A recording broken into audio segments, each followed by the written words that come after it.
All right, buckle up, everybody, because today we are diving deep into a real-life Forex trader's journal. Oh, this is going to be good. Love a good trading journal. Yeah, this one is fascinating. It's called 30 Days of Forex Trading, Trades, Tactics, and Techniques by Raghi Horner. And it's exactly what it sounds like. It's her actual trading journal. Not Mhm. just theory, but a real look at her trades, decisions, all that. Yeah, you really get to see what it's like to be in the trenches making those real-time decisions. So Raghi calls herself a chartist. So we're going to be talking lots of technical analysis. She uses charts as her primary tool. Charts, charts. Charts, charts, charts, all about the charts. I mean, that's really her bread and butter, right? Yeah, but here's the thing. She doesn't just see them as lines and squiggles and stuff. Right. She believes that they reflect the psychology of the market, Hmm. the fear and greed of all the traders involved, all baked into the charts. Oh, I like that. So it's like reading the emotional pulse of the market through those price movements. Exactly. So by studying price action, she's tapping into something deeper than just the headlines. You know what I mean? Absolutely. And to get the full picture, she actually analyzes charts across multiple time frames, 30-minute, 60-minute, daily, and so on. Multi-time frame analysis. I feel like we've talked about this Oh, before. yeah, it's so important. Oh, it's crucial. If you're only looking at one time frame, you're missing a huge part of the story. Yeah, you got to zoom out, see the forest for the trees, all that. Yeah, get that broader perspective. Now, on top of that, Raghi uses a custom indicator called the wave. And this is where things get really interesting. Oh, okay. It combines exponential moving averages, those smooth out price fluctuations, with Fibonacci numbers. Fibonacci numbers in trading. I know, right? Those naturally occurring sequences that are like everywhere in nature. Oh, yeah, like the spiral of a seashell, the arrangement of sunflower seeds. Exactly. But she's using them in trading. So what does this wave indicator actually tell us? Well, she uses it to identify dynamic support and resistance levels. These are those price zones where the market tends to kind of, reverse direction. Like a guide to potential turning points. Yeah, exactly. It gives her an edge in anticipating those shifts from buying to selling or vice versa. So it's like having a crystal ball, but one grounded in math, which I find fascinating. Right, exactly. It's not about predicting the future perfectly. It's about recognizing patterns, probabilities, and making smarter decisions.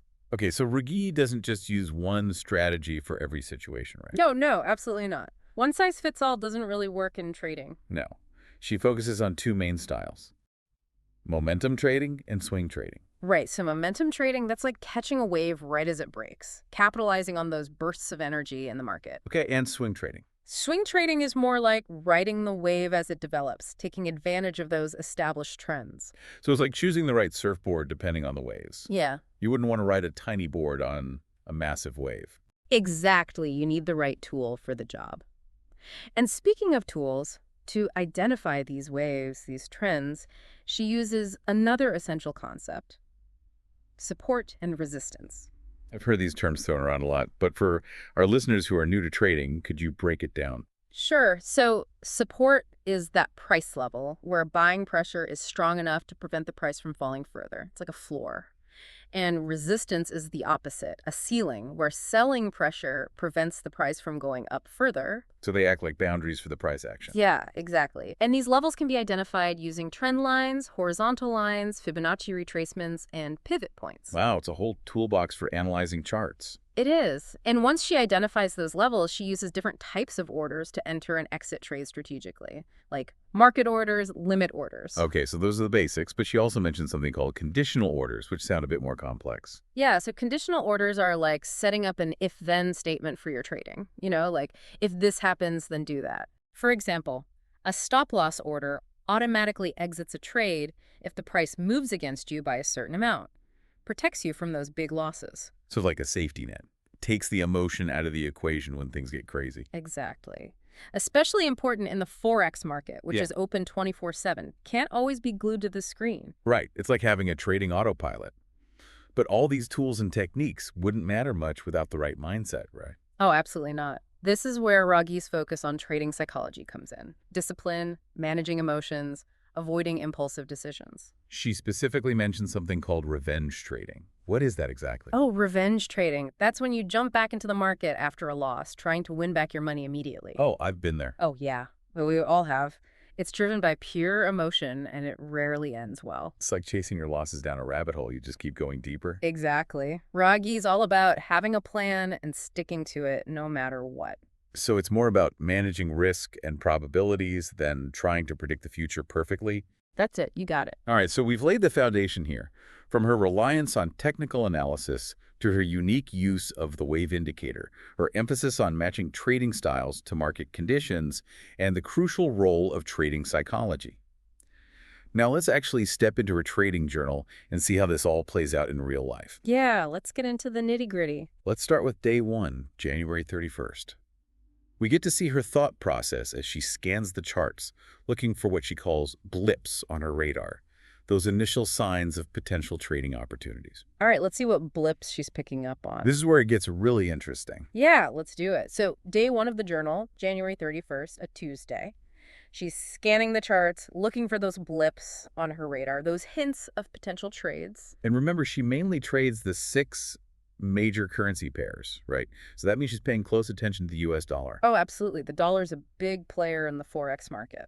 Huge player.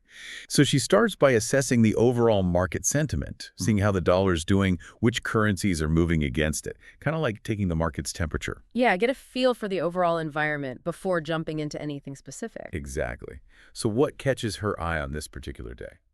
She notices some interesting price action in the EUR/USD, that's the euro against the US dollar. Specifically, she sees a potential short setup forming. Okay, now for our listeners who are new to Forex, what does going short mean? Sure, going short means selling a currency pair with the expectation that the price will go down. So in this case, she's anticipating that the euro will weaken against the dollar. Got it. So she's sensing weakness in the euro. What's her analysis based on? Several signals are aligning for her. First, her wave indicator, remember that custom indicator we talked about? It's showing weakness with a downward sloping angle, suggesting a potential shift in momentum to the downside. So the wave is giving her an early warning sign. Exactly. Second, she spots a classic chart pattern called a triangle forming on the 30-minute chart. This is where the price action is getting squeezed between converging trend lines, like a narrowing tunnel. And a breakout from a triangle pattern can signal a strong move. Yes. Yeah. A breakout to the downside would confirm her short setup. However, there's a catch. This potential trade is happening just before the release of the Consumer Confidence Index, a key economic indicator. One of those hot zones. She talks about those periods of increased volatility around economic data releases. Exactly. Those can be tricky because the market can react unpredictably, potentially triggering stop-loss orders prematurely. So how does she handle this? Does she just avoid trading altogether during these hot zones? Not necessarily. She acknowledges the increased risk, but uses a strategy she calls a 60-second stop to manage it. Okay, a 60-second stop. What is that? It's a very tight stop-loss order that she only uses during those hot zones. It's designed to limit potential losses if the market makes a sudden move against her position during the data release. So it's like a quick release button, minimizing damage if things get too wild. Precisely. And even with this added risk, she decides to take the short trade on the EUR/USD, placing her stop-loss order just above the high of the last candle before the data release. This limits her potential loss to a small amount. Okay, so the trade is set, the stop loss is in place, and now it's a waiting game. Right. Now she's waiting to see if the market confirms her analysis and the EUR/USD breaks down through that triangle pattern. And as if that wasn't enough to keep track of, she's simultaneously looking at another potential short setup on the IUSD, the Australian dollar against the US dollar. Wow, multitasking at its finest. Right. She's good. And just like with the EUR/USD, she's seeing a similar setup forming on the IUSD. The wave indicator is showing weakness, and there's a triangle pattern developing. Okay, so 2 potential trades, both short setups, both right before a major economic data release. What happens next? As the Consumer Confidence Index is released, the market reacts, but not quite as she expected. Uh-oh, that doesn't sound good. Yeah, the initial reaction actually sends both the USD and AUD/USD higher, moving against her short positions. So her trades are already in the red. Yes, but those 60-second stops come into play here, acting like a safety net. Those were a smart move. Absolutely. Both trades are stopped out for a small loss. Without those tight stops, the losses could have been much larger. That's a crucial reminder that even experienced traders get it wrong sometimes. It's not about avoiding losses altogether, it's about managing them effectively. Couldn't agree more. Day 1 ends with 2 small losses, but it highlights some really key insights. Okay, let's break those down. What can we learn from this experience? First, it really reinforces the importance of having a clear trading plan, including specific entry and exit strategies, especially when trading around those volatile hot zones. Right. Knowing your plan in advance can help you avoid making emotional decisions in the heat of the moment. Exactly. Second, it showcases the power of the wave indicator in identifying potential trend reversals. While it doesn't predict the future perfectly, it can give you a heads up that a shift in momentum might be on the horizon. It's like having an extra set of eyes on the market, alerting you to those subtle shifts you might miss. And third, it underscores the absolute necessity of risk management. Those tight 60-second stops saved her from potentially larger losses. So day one, a valuable learning experience, even though it ended in the red. It's a reminder that losses are a part of trading. The key is to minimize them and move on. Exactly. And remember, we're only just beginning this journey through her trading journal. Let's move on to day two, Wednesday, February 1st. All right, day two, let's see what happens. Bring it on. Let's see what new insights she has in store for us. Well, she starts her day by checking the economic calendar, just like on day one. And one event catches her eye, the upcoming release of the Institute for Supply Management, ISM Manufacturing Index. Another hot zone. It seems like these economic data releases are a constant factor she has to navigate. They are, but remember, she primarily relies on technical analysis. So while she's aware of that potential volatility, she doesn't let it dictate her decisions entirely. So finding that balance between the fundamentals and trusting your technical analysis. Exactly. And after scanning the charts, she notices that the EUR/USD is starting to level out after the earlier volatility we saw around that consumer confidence index release on day one. It's like the market's taking a breather after that initial sprint. Oh, perfect way to put it. And this is where her understanding of market cycles comes in. She recognizes that markets tend to move in cycles, periods of trending followed by periods of consolidation. So it's not just random chaos, there's an underlying rhythm to it. Absolutely. And being able to recognize these cycles is key to choosing the right trading strategy. Okay, I'm starting to see how this all connects. So seeing the EUR/USD leveling out, what type of trading strategy does she think might be appropriate here? Well, since the market is in this consolidation phase, she thinks a momentum trade might be a good fit. Remember, momentum trading is about capitalizing on breakouts from ranges, those sudden bursts of energy that often occur after a period of consolidation. It's like that moment when a coiled spring suddenly releases. Perfect analogy. And as she continues to monitor the charts, she sees a potential short setup forming on the EUR/USD, just like on day one. Another short setup on the euro. Is she seeing the same signals this time around? Yeah, similar signals but different context.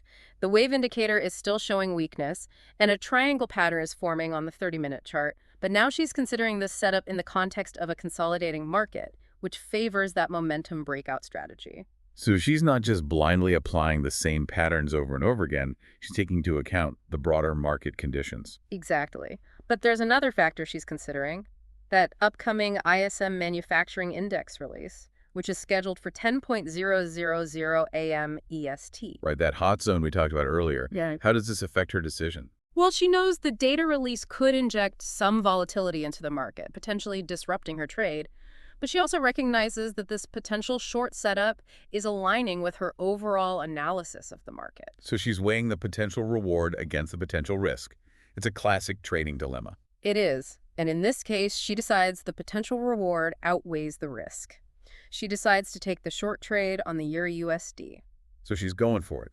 Where does she place her stop loss this time? She places her stop loss just above the high of the candle that broke down through the lower trend line of that triangle pattern. Okay, so she's limiting her potential downside. The trade is set, the stop loss is in place, and now it's a matter of watching and waiting. What happens next? As the trading day unfolds, the EUR/USD does indeed move lower, confirming her analysis. Her short trade is working. Yes. It's always satisfying to see a well-executed plan come together. It really is. And she eventually exits the trade for a profit of about 22 pips. Now, for our listeners who might not be familiar with Forex terminology, could you explain what a pip is? Of course. A pip is the smallest price move that a currency pair can make. So in this case, her profit was 22 of these tiny price increments. Might not sound like much, but in the world of Forex, those pips can add up. Especially when you're trading larger position sizes. Exactly. Now, it's important to note that even though she made a profit on this trade, she doesn't get carried away celebrating. She remains focused and disciplined, continuing to scan the charts for new opportunities. That's a key takeaway right there. Not letting emotions, whether they're positive or negative, dictate your trading decisions. Couldn't agree more. And this brings us to another important point she emphasizes throughout the book, the importance of looking at multiple markets and time frames. So she's not just laser focused on one currency pair. She's constantly scanning the entire Forex landscape for potential setups. Exactly. The Forex market is a global marketplace, open 24 hours a day, 5 days a week. This means there are always potential trading opportunities emerging somewhere in the world. So it's like being a global trader, constantly on the lookout for the best opportunities across different markets and time zones. That's a great way to think about it. But how does she even keep track of all this information? It sounds overwhelming. It certainly can be, but she uses a combination of organization and technology to stay on top of it all. She has multiple trading platforms open, charting software that helps her visualize the market, and she's constantly monitoring news feeds for any events that might impact the currency she's watching. So it's not just about intuition, it's about having the right tools and systems in place to manage that flow of information. Exactly. And let's not forget her rewind technique, which allows her to go back in time on the charts to see how price has behaved in the past. This is like having a time machine for the market. It is. By rewinding the charts, she can identify patterns that might not be obvious in real time. It's like piecing together a puzzle to get a clearer picture of what's happening. Okay, so day 2 ends on a positive note with a winning trade on the USD. Before we move on to day 3, let's recap the key takeaways from this trading day. So one of the main takeaways is the importance of recognizing market cycles. She identified that the USD was in a consolidation phase and used a momentum trading strategy to capitalize on that eventual breakout. Right, it's about understanding the market's rhythm and choosing the right dance moves accordingly. Another key takeaway is the importance of discipline and patience. She didn't jump into the trade prematurely. She waited for confirmation, managed her risk with a well-placed stop-loss order, and exited the trade when her profit target was reached. And all this while being aware of those hot zones, those periods of increased volatility that can make or break a trade. Exactly. It's about navigating those choppy waters with skill and composure. All right, I'm feeling inspired. Let's move on to day 3, Thursday, February 2nd, and see what new challenges and opportunities she encounters. Well, as usual, she begins by checking the economic calendar, looking for those potential hot zones, and one of them catches her eye, the release of the Challenger Job Cuts report, which is scheduled for 7:30 a.m. EST. Challenger job cuts. That sounds like a potentially market-moving event. How does this affect her trading plan for the day? As always, she acknowledges the potential impact of the data release, but emphasizes that her primary focus is on technical analysis. So she's not going to let the fundamentals completely derail her technical approach. Exactly. She believes that charts ultimately reflect the collective sentiment of the market, and that's what she's most interested in. Got it. So what she's seeing on the charts that day, what catches her attention? As she scans her usual currency pairs, she notices that the Japanese yen, specifically the USD JPY, is showing some interesting price action. Okay, the yen is on her radar. What's she seeing that's piquing her interest? She notices that the USD JPY is trading within a relatively tight range, consolidating after a recent move lower. So it's like the market is catching its breath after a slide down a hill. That's a great analogy. And this type of price action, a consolidation after a move, often sets the stage for a potential momentum trade. She's looking for that breakout from the range, that burst of energy that could signal a new trend. Precisely. And as she digs deeper into her analysis, she spots a familiar pattern, a triangle forming on the 30-minute chart of the USD JPY. Another triangle. It seems like this pattern is a recurring theme in her trading. It is. Triangles are a classic chart pattern that technical traders use to identify potential breakouts or breakdowns. So is this a bullish or bearish signal? Is she looking to buy or sell the USD JPY? At this point, it's too early to tell. Remember, a triangle pattern can break out in either direction. She needs more information before making a trading decision. Okay, so what's the next step in her analysis? How does she figure out which way this triangle is going to break? Well, she starts by checking her wave indicator, and in this case, it's showing a slightly downward sloping angle, which suggests some weakness in the USD JPY. So, the wave is giving her a hint that a breakdown from the triangle might be more likely than a breakout to the upside. Exactly. But is that enough to enter a short trade? Well, knowing her, I'm guessing she's not going to jump in just yet. She likes to have multiple confirmations before pulling the trigger on a trade. You're right. She checks another indicator called the MACD histogram. Now, for those who might not be familiar with this indicator, could you give us a quick explanation of what the MACD histogram is and what it tells us? Of course. The MACD histogram is a momentum indicator that measures the difference between two moving averages. It's used to identify changes in trend and momentum. In this case, the MACD histogram is also showing weakness, with bars below the zero line. Okay, so both the wave and the MACD histogram are pointing towards a potential breakdown from the triangle pattern. It seems like a short trade is becoming more likely. It's looking that way, but remember, there's still that hot zone to consider the Challenger job cuts report that's due out soon. Right, that wild card that could throw everything off course. Exactly. As the time for the data release approaches, she starts to get a bit more cautious. So she's feeling the pressure of that hot zone, knowing that the market could react in unpredictable ways. She is, but she doesn't let it paralyze her. She sticks to her process, continues to monitor the charts, and waits for a clearer signal. It's like she's a seasoned surfer, patiently waiting for the perfect wave, but also knowing that a storm could roll in at any moment. That's a great analogy. Trading, like surfing, requires a combination of patience, timing, and the ability to read the conditions effectively. Okay, so the anticipation is building, the hot zone is approaching. What happens next? Does she take the short trade? Well, as the Challenger job cuts report is released, the market reacts, but not in a way that confirms her potential short setup. Uh-oh, another full signal. Yes. Instead of breaking down, the USDJPY actually ticks higher after the data release, moving against her potential short trade. So her analysis was wrong this time. Not necessarily. Remember, trading isn't about being right or wrong all the time. It's about managing probabilities and being prepared for different outcomes. So even though the market didn't move in the direction she anticipated, she avoided a loss by not entering the trade prematurely. Exactly. It's a classic example of how patience and discipline can save you from unnecessary losses. Sometimes the best trades are the ones you don't take. That's a great point. Okay, so day 3 ends with her not taking a trade, but still gaining valuable insights. Yeah. What's the main takeaway for listeners here? I think one of the main takeaways is the importance of not forcing trades. Even when you have a potential setup that seems to align with your analysis, it's crucial to wait for confirmation and to be aware of potential market-moving events that could disrupt your plan. Right. Sometimes the best trade is the one you don't take. It's about being selective and only entering trades when the odds are truly in your favor. Exactly. Another takeaway is the importance of having a clear trading plan and sticking to it, even when faced with uncertainty and volatility. So 3 days into her trading journal, and we're seeing the importance of patience, discipline, and risk management emerging as recurring themes. This is great stuff. It certainly is, and as we delve deeper into her journal, we'll see how these themes continue to play out in her trading decisions. Excellent. Let's move on to day 4, Friday, February 3rd. It's the end of the trading week, and I'm curious to see how she approaches this day. On this day, she begins her trading session by reviewing the economic calendar as usual, looking for any potential hot zones that might impact her trading. Always that hot zone awareness. It's like checking the weather forecast before heading out to sea. Exactly.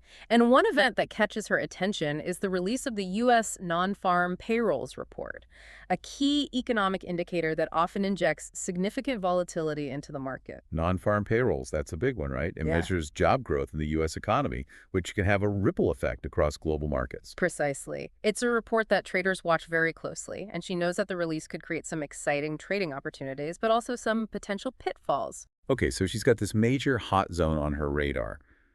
How does this influence her trading plan for the day?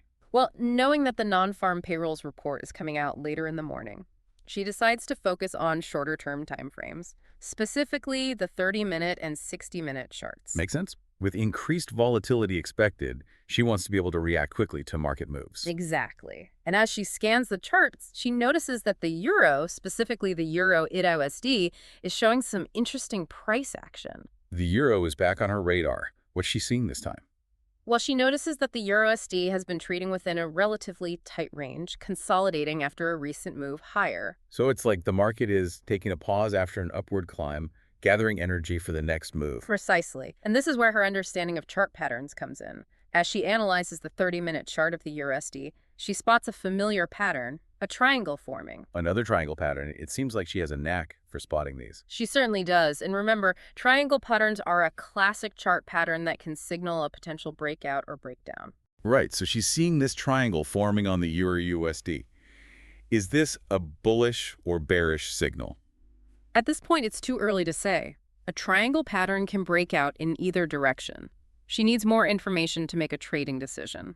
So what's the next step in her analysis? How does she figure out which way this triangle is likely to break? Well, she starts by checking her wave indicator, which in this case is showing a slightly upward sloping angle.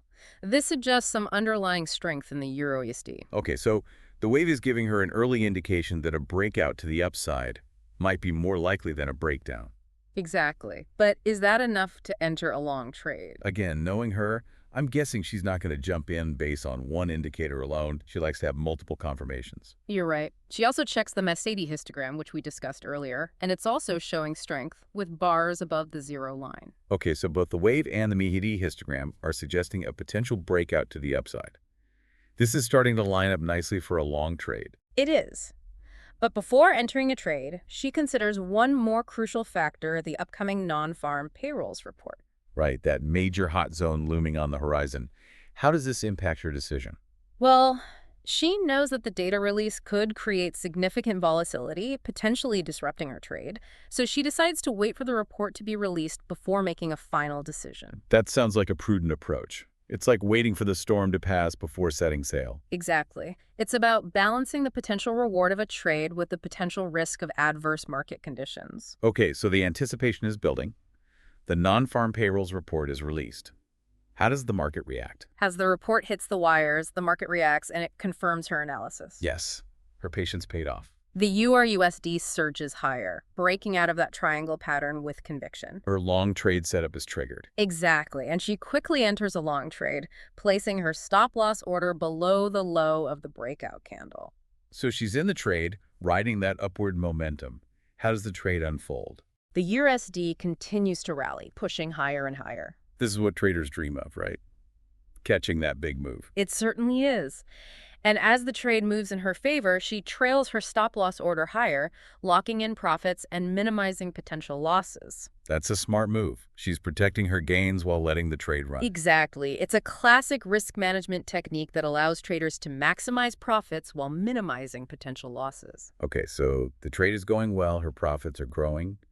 When does she decide to exit the trade? Well, she eventually exits the trade for a profit of about 35 pips, just before the market starts to show signs of reversing. Another impressive win. It seems like she has a knack for reading the market and timing your trades effectively. She certainly does, and it's not just luck. It's the result of years of experience, a deep understanding of technical analysis, and a disciplined approach to trading. Okay, so day 4 ends on a high note, with a profitable long trade on the USDD. What's the key takeaway for our listeners from this trading day? I think one of the main takeaways is the importance of patience and timing. She didn't rush into the trade. She waited for confirmation from the market, including that crucial non-farm payrolls report. Right. It's like a skilled hunter waiting for the perfect moment to strike. Exactly. Another takeaway is the importance of risk management. Even when a trade is going well, it's crucial to protect your profits and minimize potential losses. And she did this masterfully, trailing her stop-loss order higher as the trade moved in her favor. Precisely. It's a key technique that every trader should have in their arsenal. So, 4 days into her trading journal, and we're seeing a consistent theme: patience, discipline, risk management, and a deep understanding of technical analysis. This is fantastic. I'm really starting to see how these principles work together to create a successful trading approach. Me too. And we've only just scratched the surface of her trading journal. There are so many more insights and nuggets of wisdom to uncover as we continue our deep dive. This has been incredible. We've seen her strategies in action, learned about her unique tools and indicators, and gotten a glimpse into the mindset of a real-life Forex trader. What stands out to you from her approach? For me, it's her emphasis on constantly learning and adapting. The market is always changing, so a trader needs to be flexible, constantly refining their skills, and never assuming they know it all. Absolutely. It's a journey of continuous learning and improvement. And she shows us that it's possible to achieve consistent success in the Forex market with the right tools, strategies, and mindset. Well said. She actually encourages readers to visit her website, 30daysoft for more insights and resources. Great tip. And to our listeners, remember, this is just the beginning of your Forex trading journey. Take what you've learned from her experiences, apply it to your own trading, and never stop learning. This raises an important question for all of us. Now that you've seen her strategies in action, how would you approach analyzing a Forex chart and identifying a potential trade setup? That's something to ponder as you continue your trading journey. And remember, it's not just about the technicals. It's about developing the right mindset, managing risk effectively, and always striving to improve. Until next time, happy trading, everyone. Yeah, what really stood out to me, I think, is how, she really emphasizes the importance of risk management, like every step of the way, Yes, absolutely. from those 60-second stops to trailing stop-loss orders. Always protecting her downside, even when she's in a winning trade. Exactly. And that's something that I think a lot of new traders, well, they kind of overlook that sometimes. Yeah, they get caught up in chasing profits and forget about protecting what they've already gained. Right. It's all about finding that balance. So true, so true. And another thing that really struck me was her emphasis on not forcing trades. Oh, yeah, absolutely. She's very patient. She waits for those high probability setups. She's got that discipline. Yeah, she doesn't just jump into any trade that looks kind of sort of good. She's like a sniper, Yeah. just waiting for that perfect Yeah. shot. Exactly. She's not afraid to sit on her hands and wait for the right opportunity. And that's a hard thing to do, especially in a fast-moving market like Forex. It is. It takes a lot of discipline and patience. So to sum it all up, I think Ragi's trading journal is a masterclass in technical analysis, risk management, and trading psychology. Couldn't have said it better myself. Mm. She's a true professional, and we can all learn a lot from her approach. Absolutely. And for our listeners, remember, this is just a glimpse into Ragi's trading world. Her book goes into much more detail, and she provides a ton of valuable insights and practical tips that you can apply to your own trading. Definitely recommend checking it out. It's called 30 Days of Forex Trading. Trades, Tactics, and Techniques. You won't be disappointed. So now that you've had a taste of Ragi's strategies, her insights, what's your biggest takeaway from all this? That's a good question. I think for me, it's the reminder that successful trading is a process, not a get-rich-quick scheme. Oh, yeah, for sure. It takes time, effort, and a commitment to continuous learning. There's no magic bullet, no easy shortcuts. You got to put in the work. Yeah, you got to do your homework, develop a solid trading plan, manage your risk like a hawk, and always be willing to adapt and evolve as a trader. And most importantly, don't be afraid to make mistakes. Yes, embrace those losses, learn from them, and keep moving forward. Couldn't agree more. Well, folks, that's about all the time we have for today's deep dive into the fascinating world of Forex trading. It's been a pleasure. Until next time, keep those charts clean, manage your risk, and trade with confidence. Happy trading, everyone.